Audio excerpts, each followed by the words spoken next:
जंगल में राजा नाम का एक विशाल हाथी रहता था। वह अपनी ताकत और आकार के कारण जंगल का सबसे ताकतवर जानवर माना जाता था।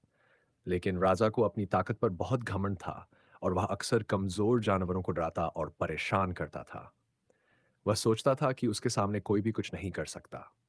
एक दिन जब हाथी जंगल के किनारे तालाब पर पानी पीने गया, उसने देखा कि कुछ छोटे जानवर वहां खेल रहे थे। अचानक उसका पैर फिसला और वह तालाब के कीचड़ में बुरी तरह फंस गया। उसकी भारी भरकम काया के कारण वह खुद को बाहर निकाल नहीं पा रहा था। उसने बहुत जोर लगाया, लेकिन कीचड़ उसे और गहरे में धंसाता गया। हाथी ने मदद के लिए जोर जोर से पुकारना शुरू किया।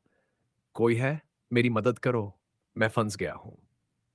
लेकिन जिस तरह उसने सभी को तंग किया था, कोई भी उसकी मदद करने के लिए नहीं आ रहा था। जानवर दूर खड़े उसकी हालत देख रहे थे, पर उसे बचाने की कोशिश नहीं कर रहे थे। तभी छोटे से खरगोश ने अपने दिल की आवाज सुनी। उसने सोचा, भले ही राजा हाथी ने हमें तंग किया हो, लेकिन उसे इस वक्त हमारी मदद की जरूरत है। अगर हम उसकी मदद नहीं करेंगे तो वह मर सकता है। खरगोश अपने दोस्तों कछुए, बंदर और हिरण के पास गया और उनसे मदद के लिए कहा। सभी ने मिलकर योजना बनाई और तालाब के पास जाकर हाथी की मदद करने का फैसला किया। सब जानवर एकजुट होकर रस्सी लाए और उसे हाथी की सूंड से बांध दिया। फिर सभी जानवरों ने मिलकर खींचना शुरू किया।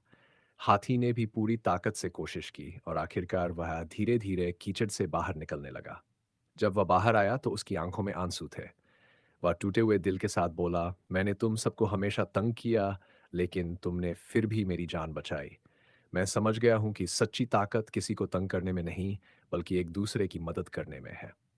हाथी ने वादा किया कि वह अब से कभी किसी को परेशान नहीं करेगा और हमेशा सबकी मदद करेगा। उसकी आंखों से बहते आंसुओं ने यह साबित किया कि उसने अपने जीवन का सबसे बड़ा सबक सीख लिया था। प्यार और सहानुभूति सबसे बड़ी ताकत होती है। उस दिन के बाद राजा हाथी और सारे जानवर एक परिवार की तरह रहने लगे। हाथी अब दूसरों की मदद करता और सभी उससे प्रेम करते थे।